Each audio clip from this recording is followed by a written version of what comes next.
గండి చింతకాయ పప్పు వండుతున్నాయండి. ఇదండి చింతకాయలు తీసుకున్నాను, పావు కేజీ తీసుకున్నాను. ఇందులోకి ఒక 7 పచ్చిమిరకాయలు తీసుకున్నానండి. ఇంకో కందిపప్పు అండి. ఇది పెసరపప్పు అండి. ఇది కందిపప్పు పెసరపప్పు కలిపి వండుతున్నాను అండి. అయితే బాగుంటుంది కందిపప్పు పెసరపప్పు కలుపుకుంటేనే. అదో సగం ఇదో సగం ఇస్తాను.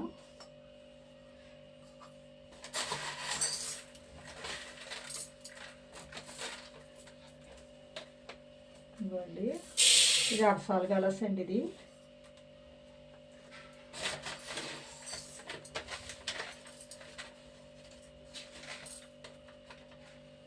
ఇది ఒక అరసాలు వేస్తున్నానండి. ఇదొక అరసాలు, ఇదొక అరసాలేనండి.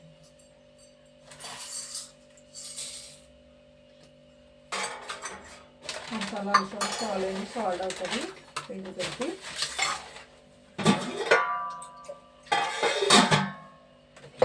పప్పు కందిపప్పు అయితే బాగుంటుందండి.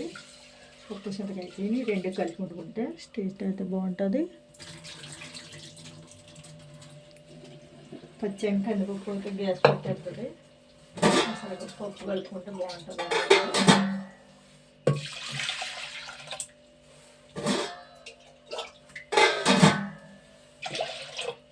పోసాను. ఇందులో చింతకాయ పచ్చిమిరకాయలు వేస్తున్నానండి. చింతకాయలు కడుక్కున్న చింతకాయలకి కడిగి పెట్టుకున్నాను. తక్కువ పూసుకున్నానండి. తక్కువ పూసుకొని వేస్తున్నాను. కారం వేసుకోవాలి వద్దండి. పచ్చిమిరకాయలు వేస్తున్నాను కదా. పసుపు వేసేయండి.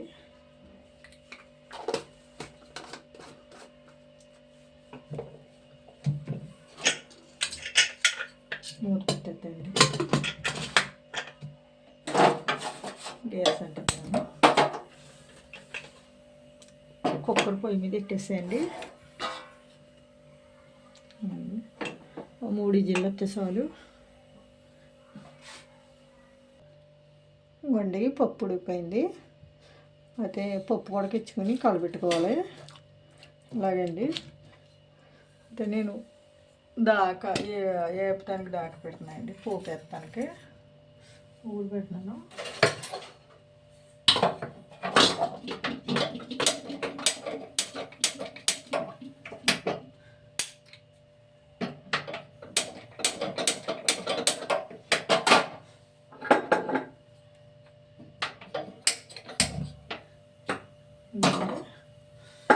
మూడు పెట్టాను.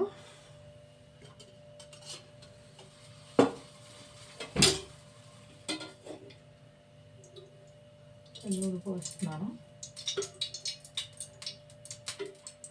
ఉల్లిగడ్డ పోసాను.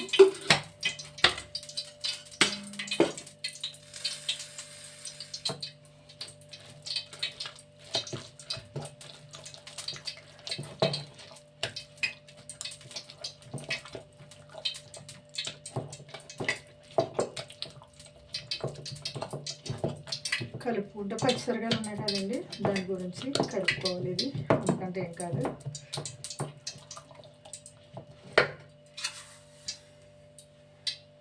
మళ్ళీ ఉల్లిపాయలు వేస్తున్నాను.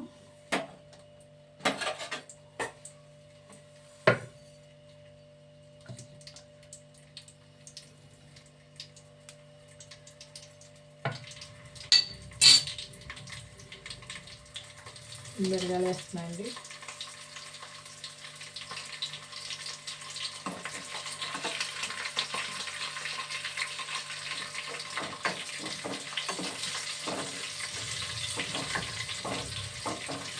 పోపు వేసేస్తున్నాను. జీలకర్ర, ధనియాలు, ఆవాలు వేసేస్తున్నానండి.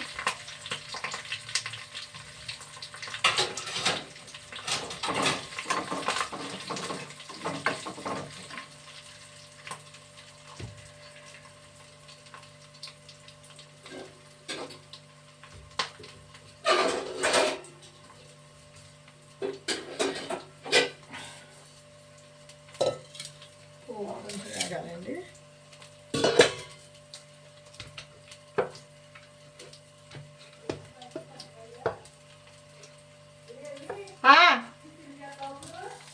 అయినండి ఏంటి అలా చీరలో పాల్చులు వేయాలి. పోపు అయిపోయింది. ఓకే అండి, దింపుతున్నాను. వేసేస్తున్నాను పోపు.